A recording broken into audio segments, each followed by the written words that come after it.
got something to do. Oh my gosh.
All right. Good morning, everybody. Welcome. This is Monday morning crypto talk.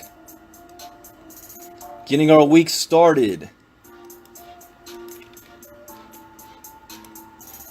Hope you guys had a great weekend. I did. I considered it my birthday weekend. So who do we have? We have Andrew Cobb. Welcome.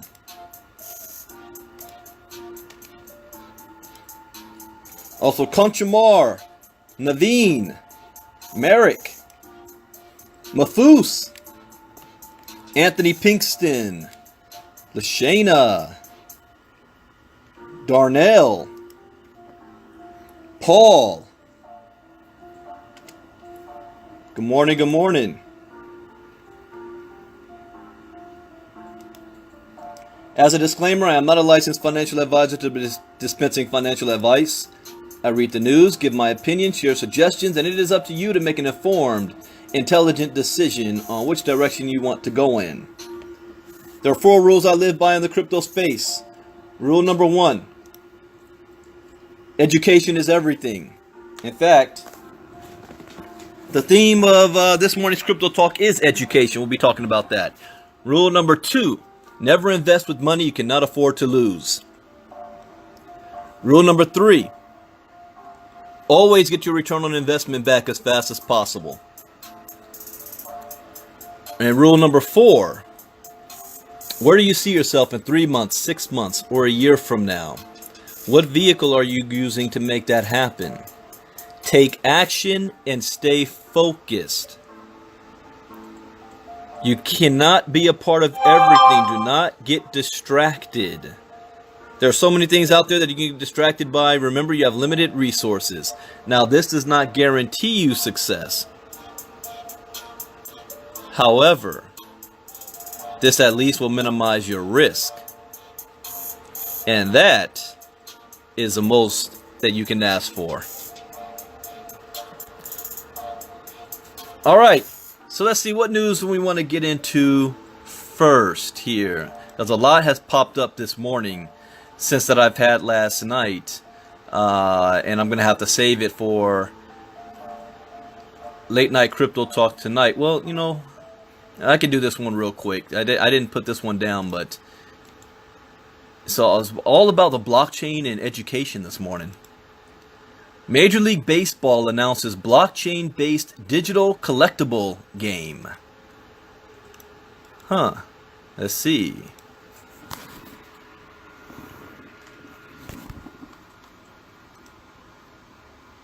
Sports collectibles have always had a large market, even outside of cryptocurrency. Now, Major League Baseball is preparing for an overhaul of the traditional market. The sports league announced that it has tied up with blockchain gaming company Lucid Site. The licensing deal will allow commercial use of MLB proprietary rights. Ultimately, Lucid Site will launch a blockchain-based MLB digital collectible game. CryptoKitties.io stands as the most popular game on the Ethereum blockchain. Similar to digital trading cats with other platform users, MLB Crypto Baseball is also expected to work similarly, albeit with a different theme. Developers can create smart contracts and decentralized applications on the Ethereum blockchain. Players can trade digital cards of their favorite MLB players. Every digital card will be unique, with digital avatars of players tied to specific instances in the game. Oh wow, my light bulb's going off in my head. I'm just thinking of the possibilities. Think of fantasy league, football, baseball, and basketball, and gambling. The game will be developed as a smart contract and launched on the Ethereum blockchain. The dApp is written in an Ethereum-specific programming language called Solidity. These digital cards will be stored on the Ethereum blockchain with the ownership data linked to a private key. The user that provides different proof to the card will be considered its owner. When the digital collectible is traded with another player, the data is updated on the blockchain to reflect the change immediately. Man, the way this technology is moving now, and the blockchain that's able to tie all this together. If you saw that movie Ready Player One, that is becoming more and more a reality. We already have MMOs, massive multiplayer online gaming. You can have 40,000, 100,000 people in the same game at the same time. Then you already have virtual reality technology. You already have that in place. And the whole point of with MMOs is that you control the character. You control everything about that character. It's its own virtual world. It has you have your own virtual currency as well. But now with the blockchain and crypto and AI, that's able to weave and tie all this together. Like how Stephen McCullough talks about it, like weaving it all together, tying the strings together. I wonder how long it's going to take. You know, I want to see something like this in my lifetime, and I think we're going to see it within the next decade. This is very, very, very intriguing. All right, another article here. Let's see, do I want to cover this one real quick? Yeah.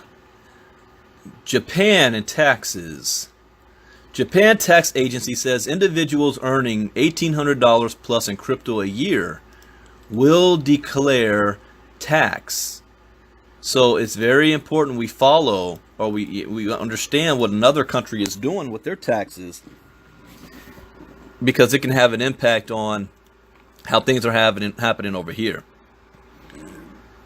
The Japanese NTA tax agency has announced a new strategic policy put in place by July 15th to promote and improve the environment for people and companies to spontaneously declare their virtual currency income tax returns. $1,800 in America, I forgot, what is that amount? Like Coinbase, was it $30,000? If you did transactions over $30,000, they had to report you to the IRS. I think it was that amount, maybe $20,000, I don't know. Together with the Financial Service Agency and cryptocurrency-related organizations, the NTA has reportedly set a simplified tax declaration method, which would automatically calculate profits made by selling virtual currencies and tax returns, is currently underway. Thank you, Kathy. 20K. The NTA also urged private companies to utilize the software, which can automatically calculate profits and losses made in cryptocurrency, and encourage them to properly pay taxes, insisting the complicated tax payment method is now improved. Most of the difficulties for calculating profits obtained after selling cryptocurrencies relate to the different methods used by each crypto exchange for transaction history, data storage. The NTA also pointed out the difficulties of managing distorted tax returns and cheating. Profits made after selling crypto will correspond to miscellaneous income. A tax return will be required to be filed for general company employees earning in crypto. If profits are more than 200,000 yen, $1,800 worth of crypto is earned between January and December of that year. The crypto taxpayer's burden would be eased only if the complicated calculation becomes automated. All right, so in other words, the reason why most Americans pay taxes right now is because they have no choice. When they work their 9-to-5 job, the taxes is taken out of their paycheck before they receive the paycheck. Now, what do you think would happen if all jobs did not take taxes out of your paycheck and paid you your full check, and then it was up to you at every year come April time to pay your taxes? That would be a disaster. See, the government already knows people don't understand money and people can't count. And you're going to leave it up to the people to take taxes out all year and pay it? You see what happens in the direct selling industry. Most people that's in direct selling aren't paying their taxes on that. They just don't make enough money for it to make any difference for the IRS to start doing any audits. It's when the big guys start making a lot of money and then their tax return looks kind of funny that audits are done and they got to track them down. And then here's an example of guys I know that make a whole lot of money, right? And they get 1099s where taxes aren't taken out of their money. Around December or January, all the money they make from there to April, they're making money to pay taxes from the previous year. Instead of taking out a percentage every time they get paid and putting it aside for taxes, they don't do that. 99% don't do that. So what they're saying here is, for crypto, if they want to have a good tax base coming in, then they've got to figure out a way to automate it instead of allowing people to try to calculate it themselves. That's what they're trying to say here. And that's smart, because people are funny. People are people, unfortunately. All right, let's get into this one. Cryptocurrency's people-oriented nature beats traditional monetary system.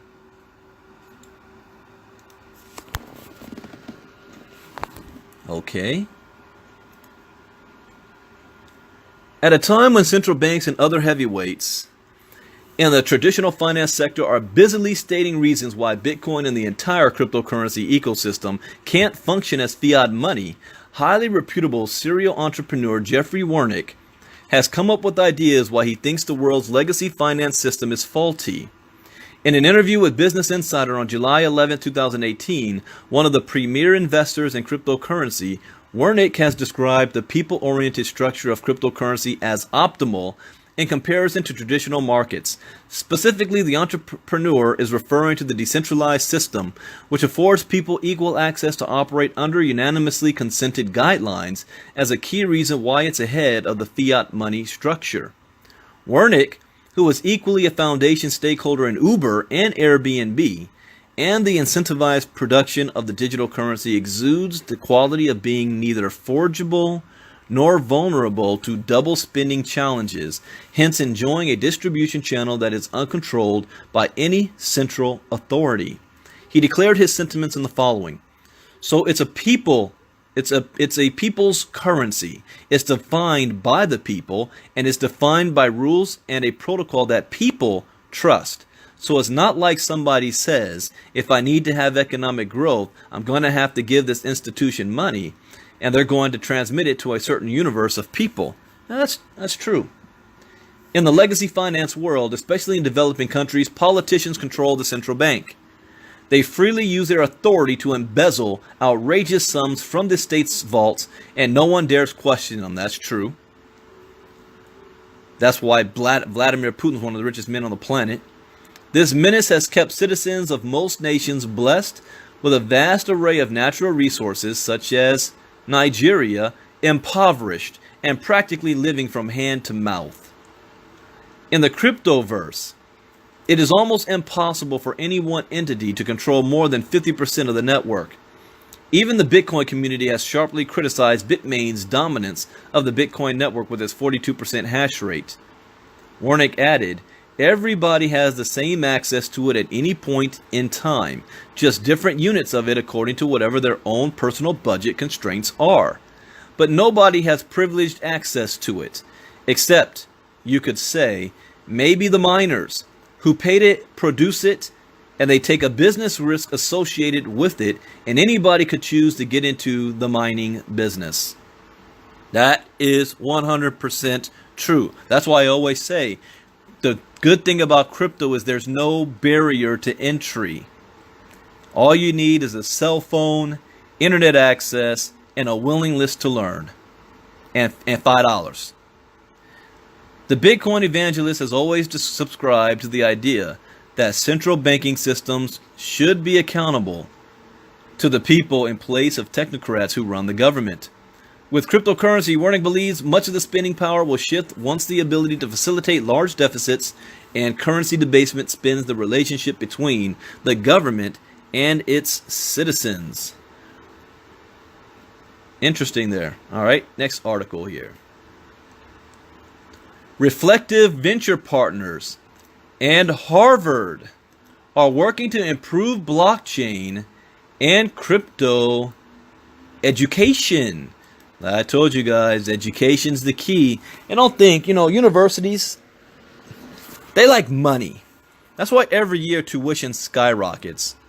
So they're starting to see, oh wow, there's this new trend taking place right now, and a demand for crypto education. Let's add some courses to it and charge people $10,000 for it. You're going to start seeing this a whole lot in the next coming years. On July 11th, 2018, Reflective Venture Partners, RVP, announced a partnership with the Harvard undergraduate blockchain group. What? I didn't even know there's a Harvard undergraduate blockchain group. I shouldn't be surprised. To create fundamental educational materials and applications for the cryptocurrency and blockchain technology sector. The strategic partnership is a big win for both parties as it helps Harvard undergraduate members improve their understanding of blockchain technology, while providing new opportunities for RVP to incubate, coach, and build the next generation of blockchain innovation. Let me stop right there. One quick statement, because Calais Taylor asked a question on Facebook about would you pay for crypto education? And I was, should I be surprised? But there are a bunch of people, no, I wouldn't pay for it. The amount of free information out there, I don't need to pay for it. Those people will always remain broke because they lack one fundamental understanding. If you do not invest in yourself, somebody will invest in you to make them money. Some of you will get that later tonight. You have to understand, if you want quality, you got to pay for quality. Every course that Harvard teaches is also online for free. So why do people pay to go to Harvard? Everything a doctor does in the emergency room is online for free. But if you need surgery, who you going to go to? Your cousin Tony, who learned how to do emergencies and surgery from an online course, or the dude who spent 8 years in residency and got an education? If you are still submit to that, I'm not going to pay for it, you are going to be so far behind those who do that you're not going to be able to compete. You must invest in your development. There's always a cost. Always. Nothing's free. It could be in time or money or perhaps both. Always a cost. And I lose respect when I hear people say, oh, yeah, I want it for free. All right, so what you're telling me is you want the cheap way out. You want the lazy man's way out. Pay for it. Why do I go to a restaurant when I can cook at home? because I don't feel like cooking. I like somebody that can cook better than me do it for me. Okay, let me finish here. According to the press release, the goal of the partnership is to help interested Harvard students learn blockchain and cryptocurrency fundamentals in a curriculum-based environment. HUBG will also engage with organizations within the blockchain and cryptocurrency sectors and open source communities to apply the information and seek opportunities where present. In the blockchain space, there is just too much hype and speculation, said Arkam Javed, the co-founder of VP of HUBG. We want to bring an academic perspective to educate students and dig deeper. What do you think Cryptogenics is doing? The HUBG and RVP partnership will not only provide the Harvard members with educational resources and industry experience, but it will also grant them direct access to our chain. Harvard Undergraduate Blockchain Group and Reflective Ventures are partnering to enhance blockchain education. Reflective Venture Partners is excited to announce a strategic partnership with the Harvard Group. It's an undergraduate group at Harvard University comprised of 3 committees: investment, technology, and development and marketing, focusing on fundamental education and industry application as related to blockchain technology, cryptocurrency, and investing. This group will help students build cryptocurrency investment literacy, learn blockchain basics in a curriculum-based environment. HUBG will engage with organizations and open source communities to identify opportunities for industry application. Yeah, everything that Cryptogenics is doing right now. Our chain is a 3rd generation blockchain platform that tackles blockchain problems from a more academic perspective. Okay, let me stop right there, because here's the only problem with this. You ever heard that saying, there's book smart and then there's street smart? You ever heard that saying before? He's got street smarts. What you got to be careful for is if all you do is getting the book smart on this, you're still not going to have much success. Because I've read article after article of these so-called academics trying to use mathematical equations and everything to plot and chart and certain stuff in the crypto space, and they came flat out wrong. And the reason why is because they are not taking into account the one fundamental reason why the crypto and blockchain is working in the first place: the people. And people are unpredictable. They don't go by a math equation. With people, 2 plus 2 is not 4. Sometimes it's 5. Sometimes it's 10, depending on their mood that day. All right, and you're dealing with a whole lot of them. So unless you combine the education with sociology or psychology, into it, because that is a huge factor in this space. That's why if you are involved in it, if you're engaged in it, if you've got skin in the game, if you've lost money, if you've invested money, if you've gone through this, you're light years ahead of anybody getting a Harvard degree in blockchain technology. All right, just wanted to state that. All right, let's go on to the next article here.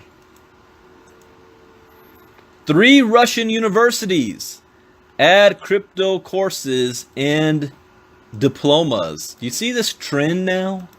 You see what's starting to take place around the world? The colleges and universities are saying, hey, we need to start educating our people. More academic institutions in Russia are starting educational courses and even postgraduate programs in crypto and blockchain technologies. 3 universities will be teaching related subjects like cryptography and digital economy during the new academic year beginning in September.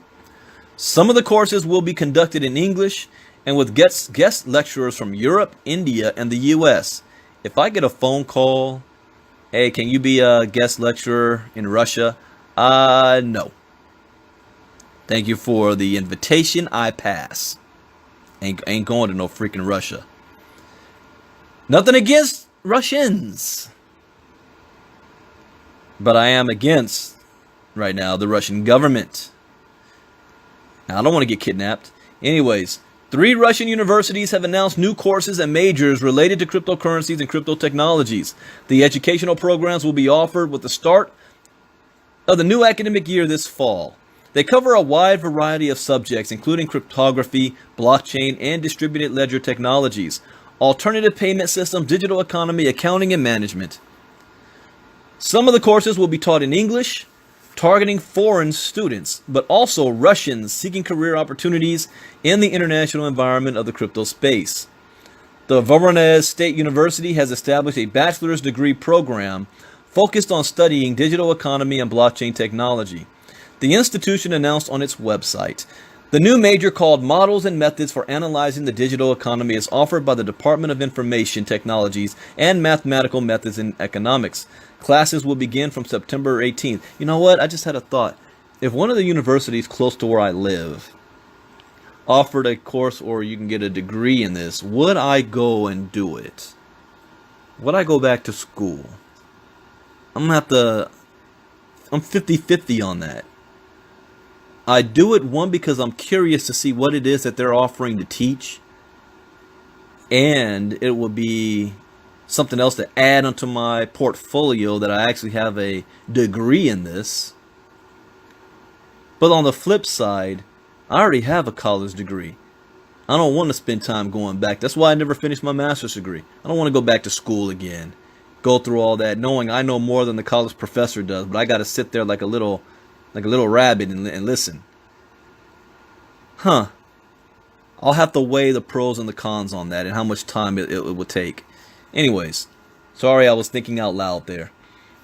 The program's curriculum provides an in-depth training in the use of modern information technology analysis. It ensures the universal character of the acquired knowledge, as well as the wide scope of its application in various types of economic activities and at different levels of government, the university said in the statement. The announcement also notes the importance of the development of new technologies and the training of specialists in light of the implementation of the digital economy program adopted by the Russian government. 2 master's programs. If I'm walking around talking about I got a master's degree in this. 2 master's programs in blockchain technologies will be offered by the Don State Technical University.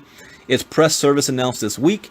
Intellectual systems based on blockchain technologies and digital accounting and management. Students will be taught knowledge needed to develop new information systems and create modern electronic payment methods and structures. We offer graduate students the opportunity to study in depth the distributed ledger technology. Blockchain is a promising technology that is rapidly introduced in many areas of life. Demand for specialists in this field is growing every day, said DSTU's Vice Rector Alexei. The MS program have been developed in cooperation with the University of Nicosia, and foreign lecturers will be invited to teach. So here's my question on this though. Who are these foreign lecturers? What degree do they have? They ain't got no freaking degree. Nobody has a degree in this yet. So how are you going to choose who's going to teach what? The Russian university plans to also offer English language courses in the future. Another Russian higher education institution is already conducting similar courses in English. In September, its mechanics and mathematics faculty will accept the first 15 students of its MS degree program in cryptography, according to an announcement posted on its website. See, that's something I don't have any desire to know. That's all math mumbo jumbo, cryptography. They will study encryption techniques and blockchain technologies as part of a 2-year intensive modular training scheme. Experts in the field from Germany, Denmark, Belgium, Norway, France, India, and the US, as well as Russian crypto specialists, have been invited to teach. The classes will be held in English in order to attract students from all over the world. The Russian university also hopes to acquire international certification and accreditation for its diplomas. The new programs are being introduced after last year leading Russian universities announced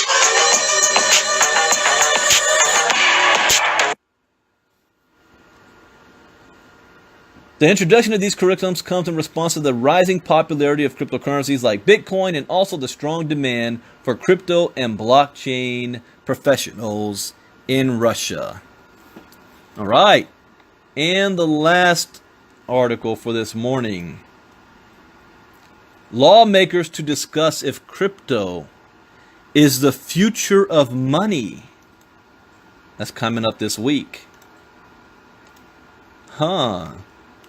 This is something that every single American should pay attention to when it happens. Cryptocurrencies will take center stage once again on Capitol Hill next week, which is this week. The U.S. House of Representatives Financial Services Committee announced Thursday that it would host a hearing titled "The Future of Money, Digital Currency" on Wednesday, July 18th. Right, Jeremy? They're calling me already. So this Wednesday, pay attention. It might be on C-SPAN or something. Though the committee, headed by Chairman Jeb Hensarling, has yet to announce a full list of participating witnesses, CoinDesk confirmed that the event will be live streamed on its website. Okay. Past hearings by the committee have seen lawmakers discuss cryptocurrencies through the lenses of terrorism financing and fraudulent investments, as previously reported by CoinDesk. That being said, it seems the topic of next week's hearing is more geared towards debating the utility of cryptocurrencies as a form of money. It is a timely topic in light of increasing interest in cryptocurrencies as a potential useful monetary tool for governments and, more specifically, central banks around the world.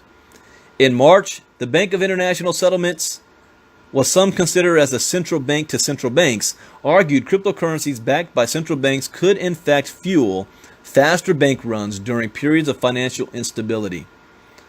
Other countries include Canada, Finland, and South Korea have weighed in on the matter, though responses have been mixed with trepidation.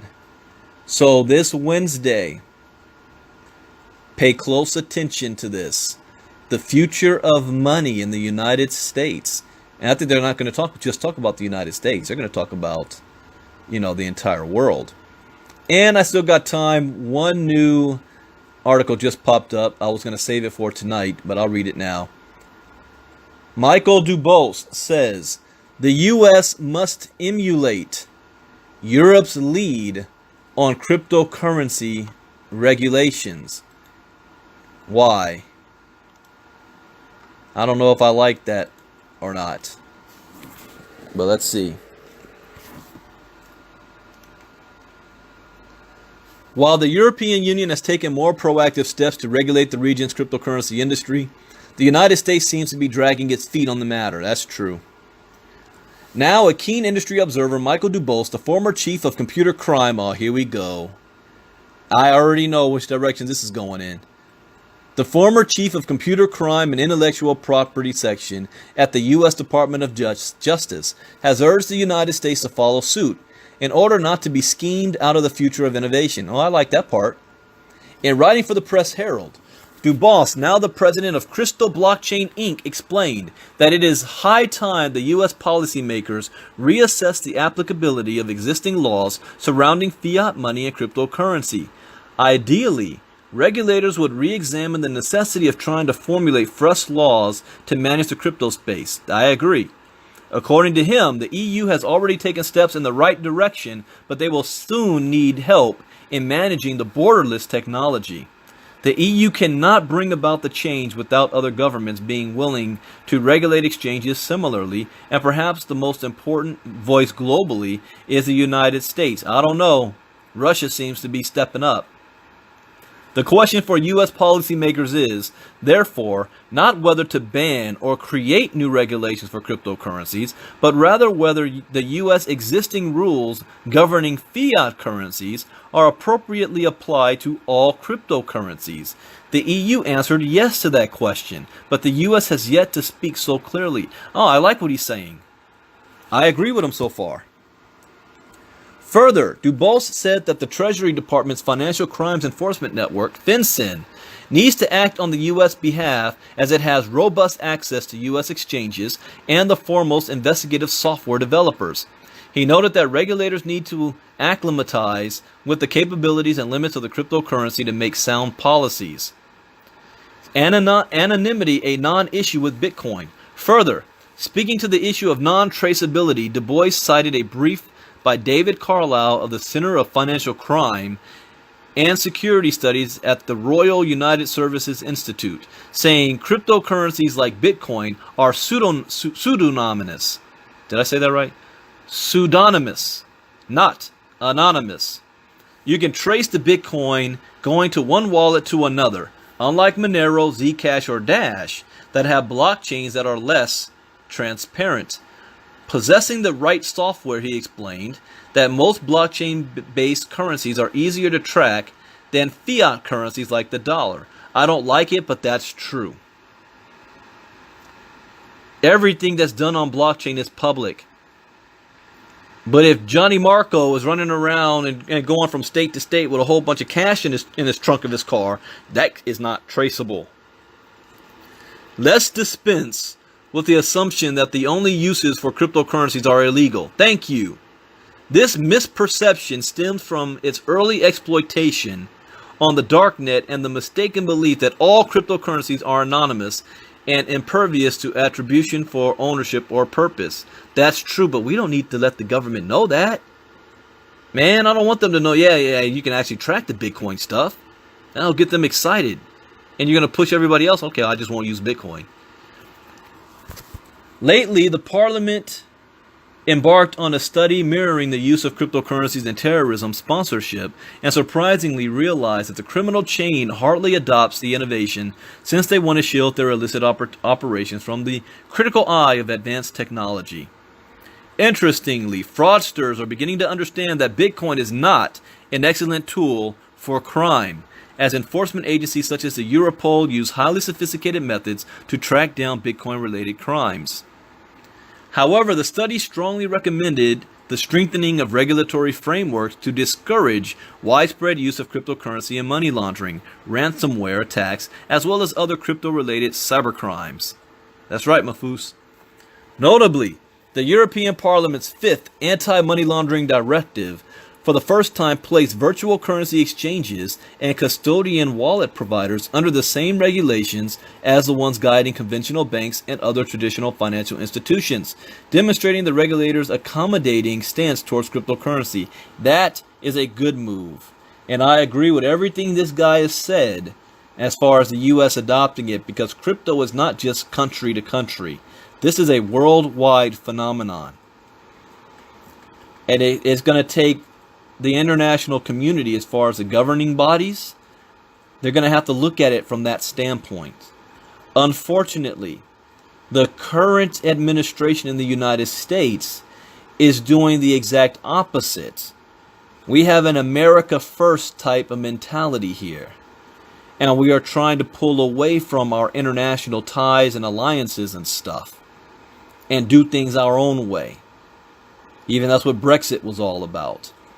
So if that is the policy of our current administration, then working hand in hand with other governments on this isn't going to happen anytime soon. Which, in other words, means we are being set back.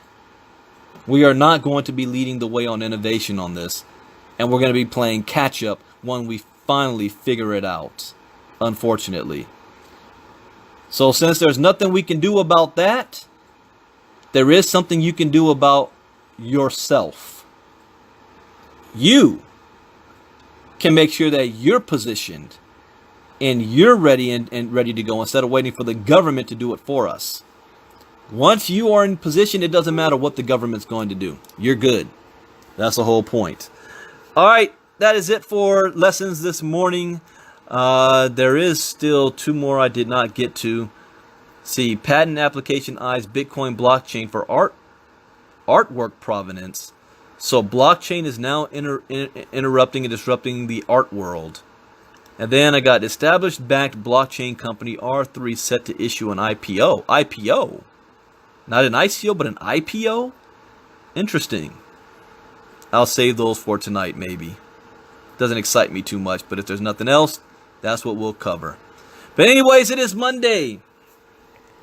How are you going to start this week, which is the second half of July? The year is moving by fast. It is running fast. Get yourself positioned. Take action. Get crypto education. And with that, thank you guys for joining.